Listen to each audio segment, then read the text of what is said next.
Spiritual sentimental legacy. ये spiritual sentimental sphere मतलब जो स्पिरिचुअलिटी है उसको कोई डिनाई नहीं करेगा। मजहब और स्पिरिचुअलिटी दोनों दो चीज़ है। मैंने भगवान को हम पाए ये सब कहता है, चाहे वो इस्लाम हो या हिंदू हो, बुद्ध हो, ईसाई जो भी है, वो सब का है कि भगवान को जो परम सत्ता है उसका हम अनुभव करें। और बुद्ध का जीवन तो इसी में बीता कि बहुत से वो साधकों के तांत्रिकों के साथ रहे। लेकिन थर्ड को हिंदी में क्या बोलेंगे जो थर्ड आपने लिखा? आध्यात्मिकता को, आध्यात्मिक भावावेग,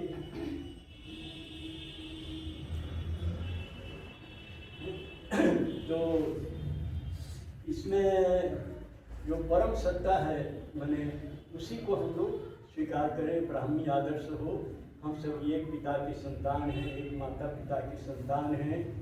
जैसे प्रॉब्लम्स ऑफ विवेक बाबा ने इसी से शुरू किया, आई एम दिस सन और वन पुरुष इज माई फादर, परमा प्रकृति is my mother, the whole universe is my motherland and I am world citizen. मैं विश्व नागरिक हूँ। कितनी अच्छी बात कही उन्होंने।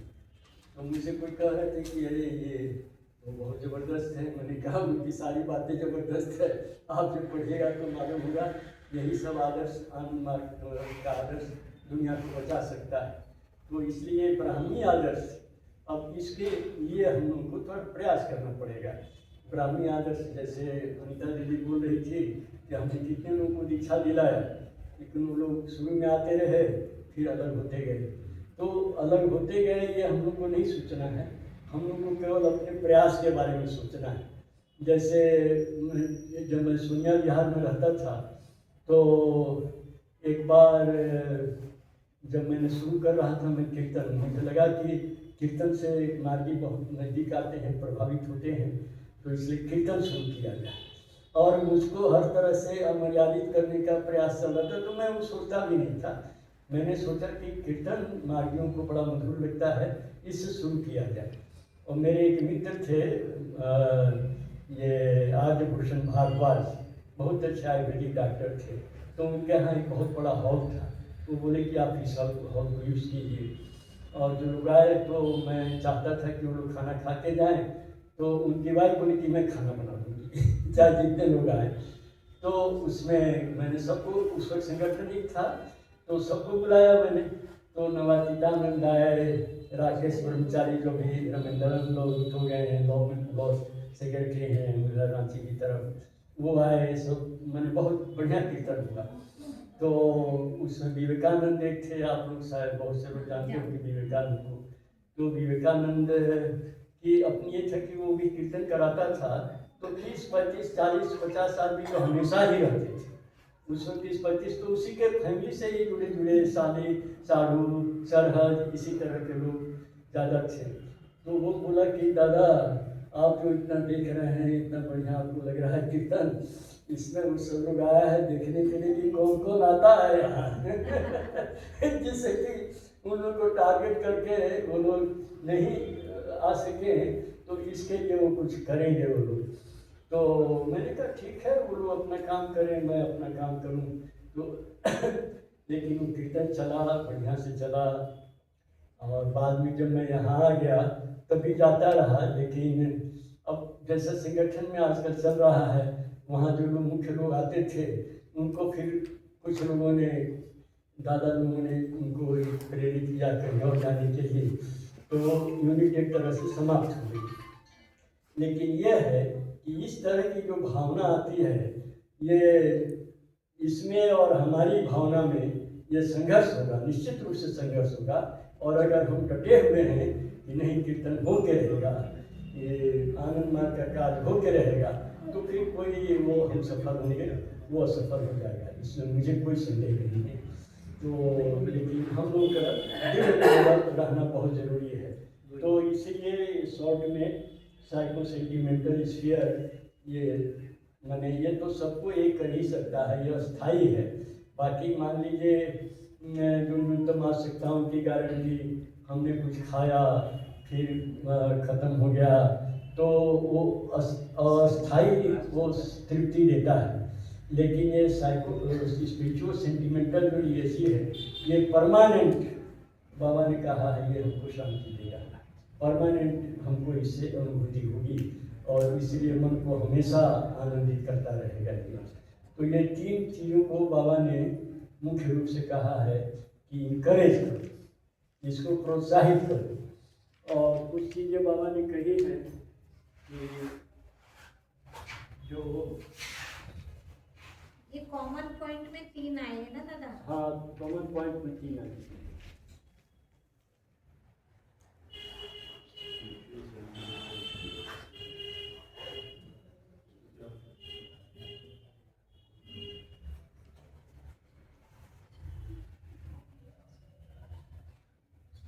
मैं बीच बीच में बाबा की घटना इसलिए बताता हूँ कि जिससे कि यह महसूस हो कि जो बाबा ने आदर्श दिया, दर्शन दिया, वो खुद भी पालन करते थे उसको।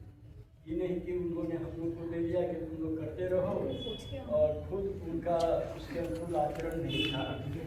इसीलिए मैं बाबा की कोई बात करता हूँ। पता नहीं आप लोग ये नहीं सोचेगा कि आप उनका समय नष्ट कर रहा हूँ, क्योंकि बाबा का जीवन और आदर्श, जीवन और दर्शन दोनों एक था, मैंने उसमें कोई अंतर नहीं था। नहीं दादा, जोड़ के लेते हैं ना तो वो याद रहता है।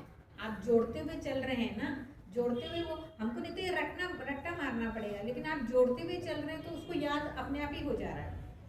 हाँ, तो इसीलिए कोई ऐसा नहीं सोचेंगे कि अरे बाबा की कथा कहानी हो रही है। वो मैंने बाबा की बात इसीलिए है कि उस चीज़ को बाबा के जीवन में भी हमने देखा, तो इसीलिए वह चीज़ एक अमूल्य संपदा है हम लोग की। जैसे हम लोग नानक कबीर को याद करने से कच्ची भावना जगती है, बाबा को हम याद करें, बाबा के लीलाओं को याद करें, तो उससे भी बहुत ज़बरदस्त तरंग हमारे भीतर पैदा होगी।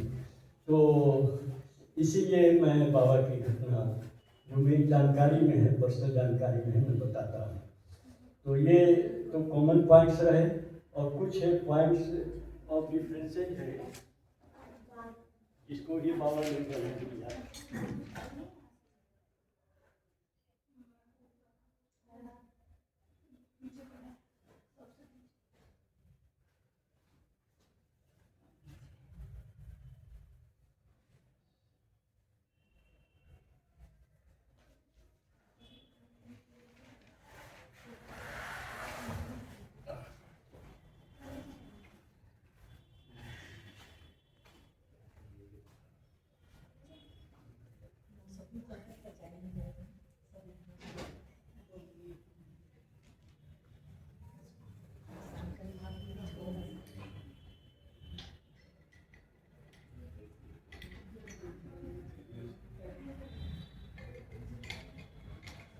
पॉइंट्स ऑफ डिफरेंसेज, इसमें बाबा काफ़ी विस्तार से गए हैं। उन्होंने बहुत सारी घटनाओं का वर्णन करते हुए इसके बारे में चर्चा की है। नहीं, कोई जरूरत नहीं, ठीक है। तो वो सब मैंने हमने देखा, कभी भी नहीं देखा कि बाबा अपने विचार से, अपने आदर्श से भटके हो। तो इसीलिए वो सब जानने से हम लोगों का विश्वास और प्रगाढ़ होता है। तो ये पॉइंट्स ऑफ डिफरेंसेज में 4 चीज़ को बाबा ने डील किया है। इसमें फूड, ड्रेस, लैंग्वेज और रिलीजन, ये सब डिफरेंसेज काफ़ी है। अब देखिए, फूड है मैंने भोजन, खाना, तो अब पंजाब के लोग, दिल्ली के लोग रोटी ज़्यादा पसंद करते हैं, लेकिन उधर देखिए बंगाल, उड़ीसा, ये सब के, बिहार, ये सब में भात ज़्यादा चलता है। लेकिन तो अब इस पर कहीं मारा मारी हो कि नहीं सबको रोटी ही खाना होगा, या ये कहा जाए कि सबको भात ही खाना होगा, तो वो तो लड़ाई झगड़ा होगा और उससे कोई बात सुलझेगी नहीं। इसीलिए खाद्य के बारे में बाबा ने कहा है कि ये क्लाइमेटिक परिस्थितियों पर निर्भर करता है। क्लाइमेटिक कंडीशंस जो हैं, जियोफिजिकल जो है, जहाँ पर धान ज़्यादा होता है वहाँ के लोग चावल अधिक पसंद करते हैं, जहाँ गेहूँ ज़्यादा होता है वहाँ के लोग रोटी ज़्यादा पसंद करते हैं। तो इसके बारे में कोई हठधर्मिता नहीं होनी चाहिए कि यही चीज़ खाए, इसी तरह का उनका है। कुछ कह रहे हैं? नहीं, पूछ रही थी कि रिलीजन को हिंदी में क्या बोलते हैं? किसको? रिलीजन को। रिलीजन को मजहब कहते हैं। मजहब कहते हैं या तो धर्म मानते हैं? मजहब या धर्म भी कह सकते हैं कि धर्म के बारे में मत है लेकिन धर्म नहीं है। धर्म। तो ये फूड के बारे में तो समझ गए, अब उसको विस्तार से बताने की ज़रूरत नहीं है। जहाँ जिसको जो भी आवश्यक है उसके अनुसार वो खाता है, पीता है।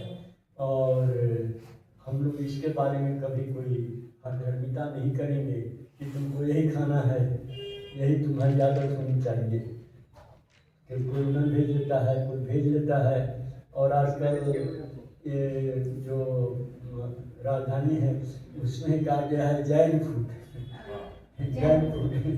लेकिन पहले एक ये भी ऑप्शन रहता था नो फूड, तो मैं नो फूड पर ही क्लिक करता था क्योंकि मैं यहीं से अपना ले जाता हूँ जो खाना है अपना, लेकिन वहाँ का बनाया हुआ कैसा होगा। तो लेकिन वो नो फूड वाला ऑप्शन ही ख़त्म कर दिया। अब जब मैं कभी क्लिक करता हूँ तो वही आता है जैन फूड।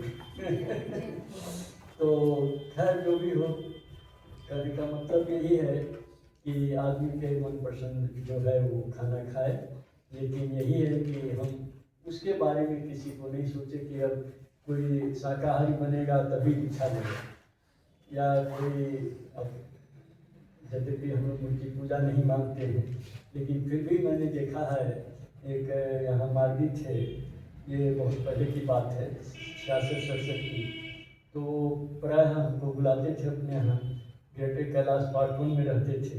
तो मैं एक बार गया था, बुलाए थे तो मैं गया था, तो उनके मैंने अंदर चला गया मैं, तो उसके बाद लेकिन अंदर में ड्राइंग रूम में कोई नहीं था, तो मैं घर में चला गया देखने के लिए कि वो कहाँ है, अभी बुलाए और फिर है नहीं। तो गया तो देखा एक कमरा उनका था पूजा घर, उसमें अलमारी के भीतर 50 देवी देवता के फोटो थे, अब बीच में बाबा का भी फोटो था। हम सबको आरती दिखा रहे थे।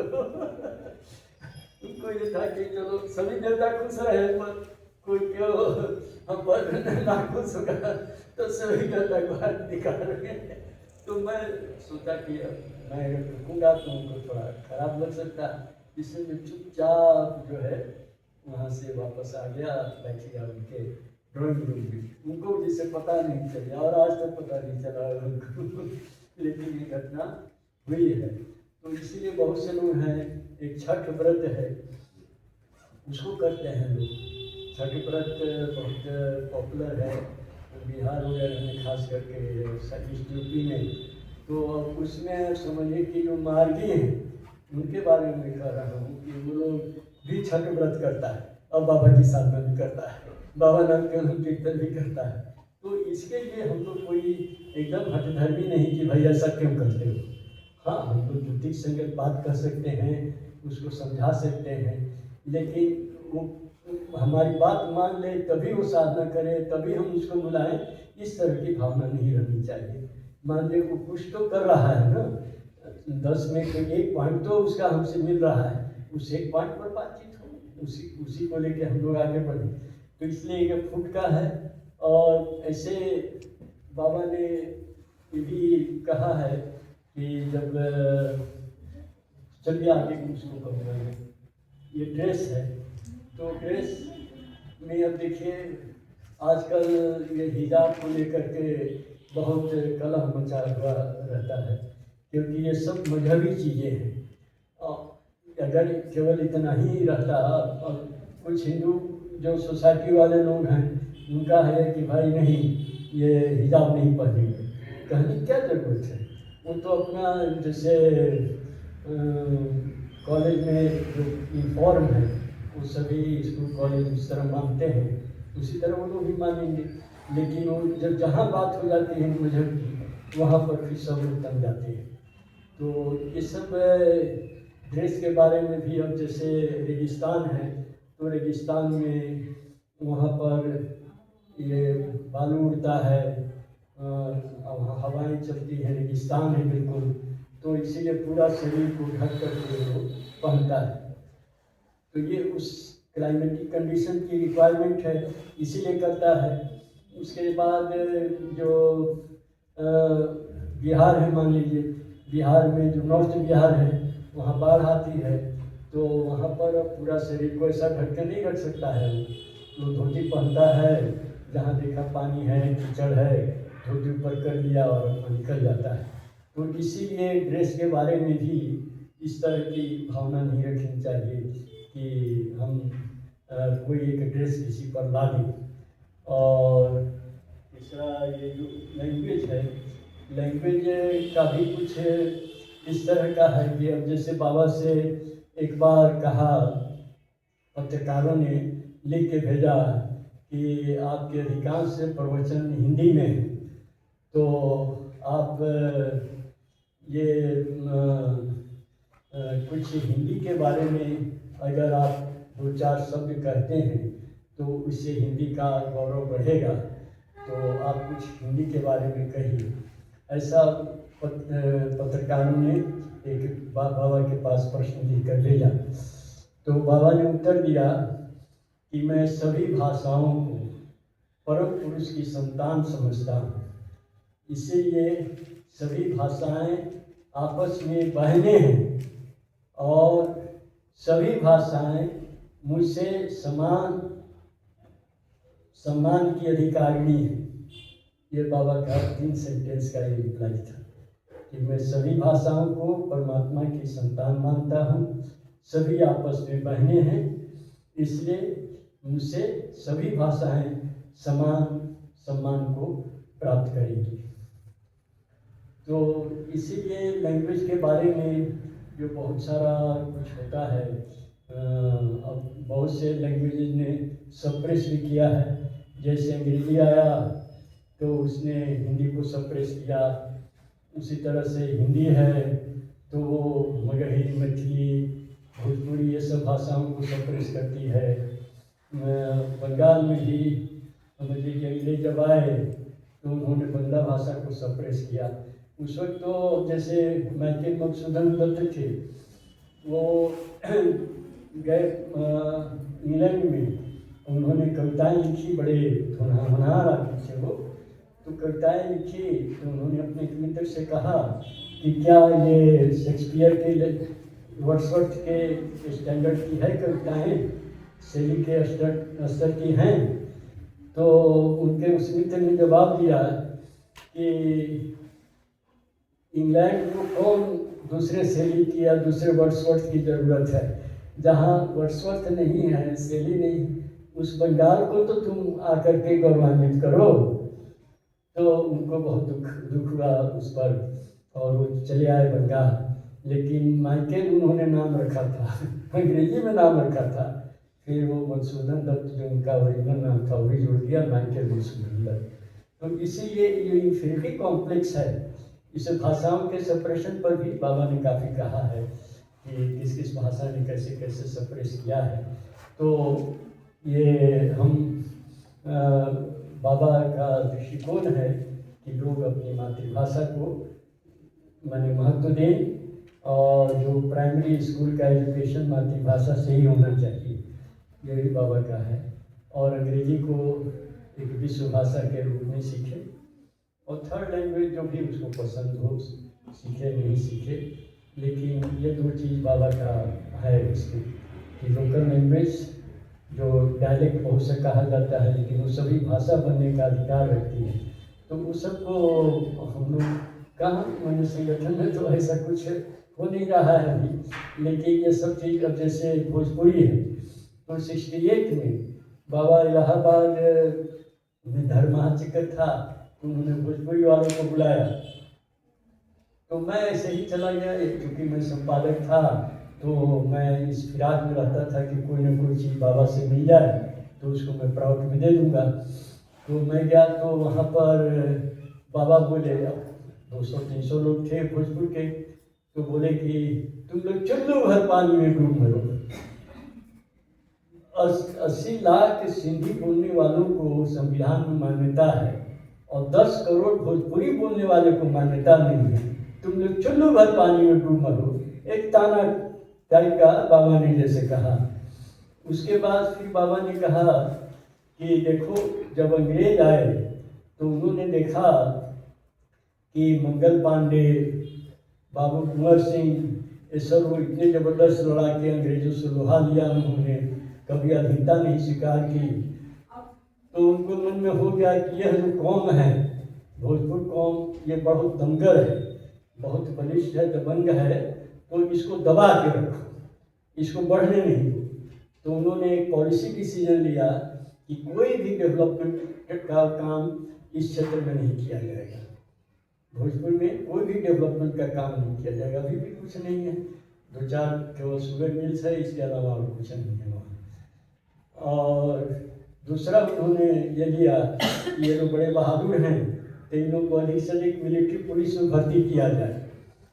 तो मिलिट्री पुलिस में भर्ती होंगे, अफसर सब सारे अंग्रेज थे, तो ये लोग जब भी कभी परेड होगा तो अंग्रेज अफसर को सैल्यूट मारेंगे। तो इसलिए उनके अंदर हमेशा हीनमान्यता की भावना रहेगी। तो हीनमान्यता एक ऐसी चीज़ है, अगर किसी में हीनमान्यता आ गई तो फिर उसको शोषण करना बहुत आसान हो जाता है। हीनमान्यता को इंग्लिश में क्या कहेंगे? Inferior complex. जिसके अंदर भी, जैसे तुम मान लो, तुम मेरठ में कौन सी हरियाणवी बोली जाती है ना? मेरठ में तो हिंदी बोलते हैं, हरियाणवी हाँ, सिंपल हिंदी बोलते हैं। अब यही है ना, हिंदी ने बहुत से भाषाओं को दबा दिया है। तो उसकी जो ओरिजिनल भाषाएं हैं उसको लोग घर में भले बोलते हो, लेकिन बाहर जब जाएंगे तो हिंदी बोलेंगे। अब मैं उसका कुछ इस तरह का फ्लो है, काम जारिया है, हैं? फ्लो उसका कुछ इस तरह है, काम जारिया है, थोड़ा हरियाणवी टाइप का है उसमें। नहीं, मैंने इन्फिनिटी नहीं होना चाहिए हमको अपने लैंग्वेज के प्रति। अब मैं जेल में था तो एक लड़का है, मैं घूम रहा था, तो वहाँ दीवार पर बहुत सारे संतों महात्माओं की वाणियाँ लिखी हुई थी। तो एक लड़का आके बोला, अंग्रेजी में बोला कि ये तुलसीदास जी का इस दोहा का क्या मतलब है। तो मैंने कहा तुम हिंदी नहीं जानते हो क्या? तो बोला कि नहीं जानता तो हूँ मैं, लेकिन मैं सोचा आप पढ़े लिखे हैं तो अंग्रेजी में आपको ज़्यादा बढ़िया से मैं समझा पाऊँगा। तो मैंने कहा अगर मैं पढ़ा लिखा हूँ, अंग्रेजी जानता हूँ, तो हिंदी के दोहा का मैं मतलब कैसे बता सकता हूँ, क्योंकि दोहा तो हिंदी में लिखी हुई है। तो वो लजा गया। तो ये जो इन्फिनिटी कॉम्प्लेक्स है भाषा को लेकर के, इस मामले में मैंने 2 रेस को बहुत ज़बरदस्त पाया है। एक तो है बंगाली, वो जहाँ भी रहेंगे, इंग्लैंड अमेरिका भी रहेंगे तो आपस में बंगला में ही बात करेंगे, ये हमने विशेषता देखी है। और दूसरा ये तमिलनाडु, तमिल वाले तो संस्कृत से भी ज़्यादा अपने को ज़्यादा उत्कृष्ट मानते हैं। तो लेकिन यही है कि बाबा ने कहा कि सभी भाषाएं समान अधिकार, मुझसे समान सम्मान उनको मिलेगा। तो इसीलिए हम लोग भाषा के बारे में, जो अपनी भाषा है बोलने में कभी लजाना नहीं चाहिए, समझे ना। अब लज्जा अगर होती है ना तो इन्फिनिटी कॉम्प्लेक्स हो जाता है, वो इन्फिनिटी कॉम्प्लेक्स ग्लानि में कन्वर्ट हो जाएगा। वो आदमी उतना मजबूती से कोई बात को नहीं रख सकता है, हमेशा कुछ न कुछ रहेगा। तो इसी में एक घटना मुझे याद आती है कि बाबा मुझसे हमेशा बंगला में ही बात करते थे। तो मेरे जो साथी लोग थे जो जेल में थे, वो बोले कि भाई क्या बात है, बाबा हम लोग से हिंदी में बात करते हैं और आपसे बंगले में ही बात करते हैं। तो मैंने कहा मुझे नहीं मालूम क्यों बाबा बात करते हैं, मैंने तो पूछा नहीं कभी। अब मैं पूछूंगा भी क्यों, वो तो अंतर्जामी प्रभु से क्या पूछना है। लेकिन फिर भी बाबा के शरीर छोड़ने के कुछ दिन, 1 महीना पहले मैंने भोजपुरी में बाबा से कहा कि बाबा दिल्ली कब आ रहा बड़ा, दिल्ली कब आ रहे हो? तो बाबा बोले अभी देर बा। ये एक सेंटेंस बाबा का मुझे याद है। तो इसलिए बाबा सभी भाषाओं को इनकरेज करते थे और वो नहीं चाहते थे कि कोई भाषा किसी दूसरे भाषा को दबाए, इसलिए अपने भाषा में बोलने में, बात करने में, उसको सम्मान देने में कभी मत हिचकिए, एकदम निर्भीक होकर के बात कीजिए, समझे ना। लैंग्वेज का है। फिर और भी बहुत सी बातें बाबा ने, आप पढ़िएगा, सेमिनार में भी नोट में दिया है। रिलीजन का ये है कि हम लोग तो कॉमन पॉइंट्स में एक डिस्कस किए हैं, स्पिरिचुअल सेंटिमेंटल लिगेसी, जो या स्पिरिचुअल सेंटिमेंटल स्फीयर। तो ये जो आध्यात्मिकता है, ये कोई बाहरी अनुष्ठान या बाहरी कोई जो किसी वस्तु जैसे मूर्ति या कोई बाहर की कोई नदी या इस तरह की कोई चीज़ पर निर्भर नहीं करती है आध्यात्मिकता। लेकिन मजहब में ये फिजिकल सेंटिमेंटल हमेशा देखिएगा कि किसी मंदिर के बारे में या किसी मस्जिद के बारे में, या ये बातें होती हैं ना कि इस मंदिर का ये महत्व है, गंगा में नहाने का ये महत्व है, ये सब चीज़ आप मजहब में, ये सब मजहबी दृष्टिकोण है।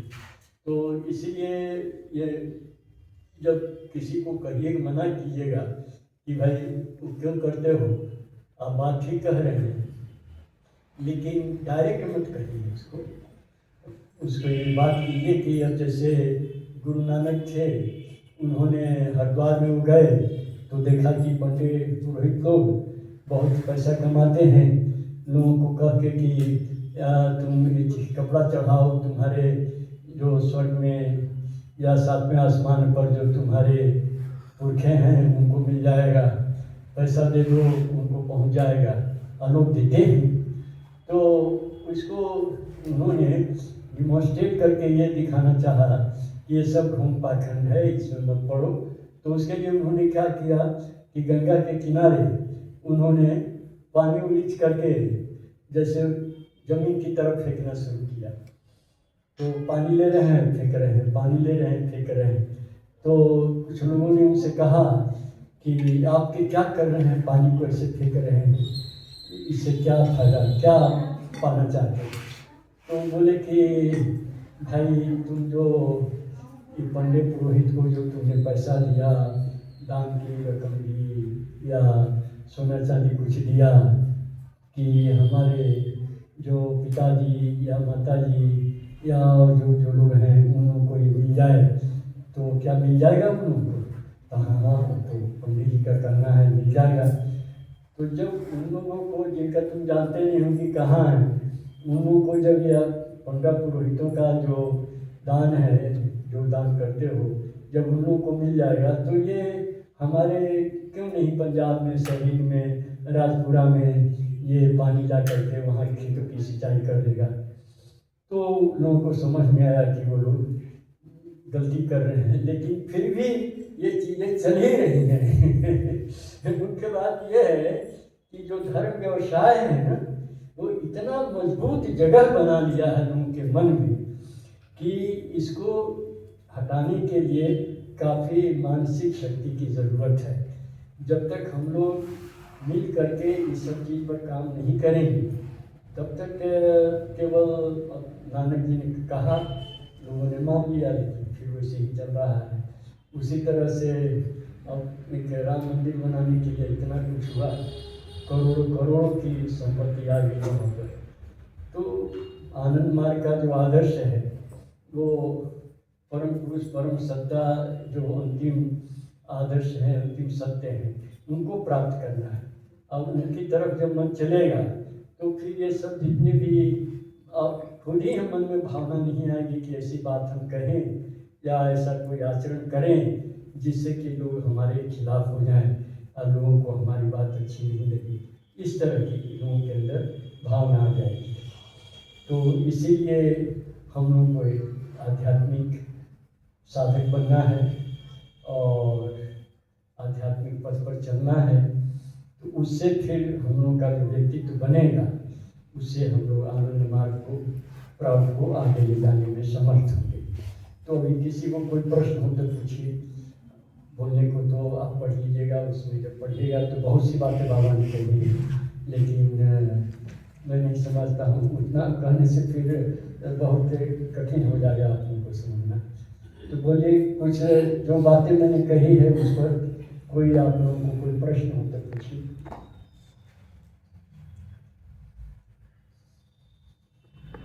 किसी को कोई प्रश्न नहीं? I have one question. हाँ बोलो। वो कुछ मेरा मैटर से रिलेटेड है, लेकिन है कुछ इस तरह का ही। बोलो। और जहाँ हम मेरठ में रहते हैं, तो we are in a good situation right now.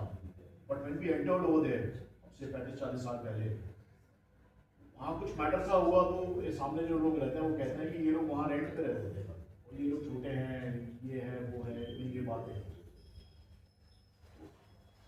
अब we are in a much better situation than that. लेकिन फिर मैंने उन लोगों से कहा कि वो ये कहते हैं हम बड़े आदमी हैं, ये छोटे आदमी हैं।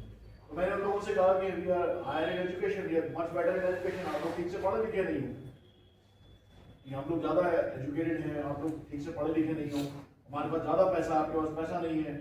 मेरे पेरेंट्स लॉयर्स हैं, वो ये कर सकते हैं, वो कर सकते हैं। अब उन लोगों का आपको कुछ और कह रहे हैं, वो ये देर से कि लॉयर वकालत करने लगे तो इतने बड़े वो हो गए। अभी भी झगड़ा चल ही रहा है, तो व्हाट शुड वी से एग्जैक्टली से ओवर देयर जिससे कि वो झगड़ा बंद हो जाए। तो खैर ये सब तो देखो, ये सब चीज़ में लाभ करने से ही ज़्यादा काम करेगा। अब वो लोगों को अगर समझाए, युक्ति संगत नहीं समझते हैं तो फिर तुम कानून का सहारा ले सकते हो। अगर कोई उस तरह का कोई इशू होता है, अगर उसका कोई इशू होगी तो जितने लोग हैं, नानक को, कबीर को, बुद्ध को किसी ने भी नहीं बख्शा है। उनके कंटेम्पोररीज ने उनको बहुत तरह से बेइज्जत किया है, उनके मर्यादा का हनन किया है। इसीलिए वो सब कोई साधक के लिए लेकिन जैसा कि आपने कानून का सहारा ले सकते हैं, एक्चुअली उनके बहुत सारे they have lot of relatives over there staying वो नियर बाय। हमारे कोई है नहीं वहाँ पे, हम हमारे सब मेरठ के बाहर रहते हैं, उनको हम बुला नहीं सकते, कभी कभी उनसे मिलना होता है। तो अभी वो समझ में नहीं आ रहा क्या करें, कैसे लोग कुछ करें, वो परेशान कर रहे हैं। हाँ तो उसका समाधान आनंद मार्ग में आनंद मार्ग में क्या है ऐसा? आनंद मार्ग का ये कहना है कि अगर तुम किसी चीज का समाधान नहीं कर सकते तो शांत रहो। अब क्या होगा? और अगर समाधान कर सकते हो तभी तुम किसी से लड़ाई मोल लो।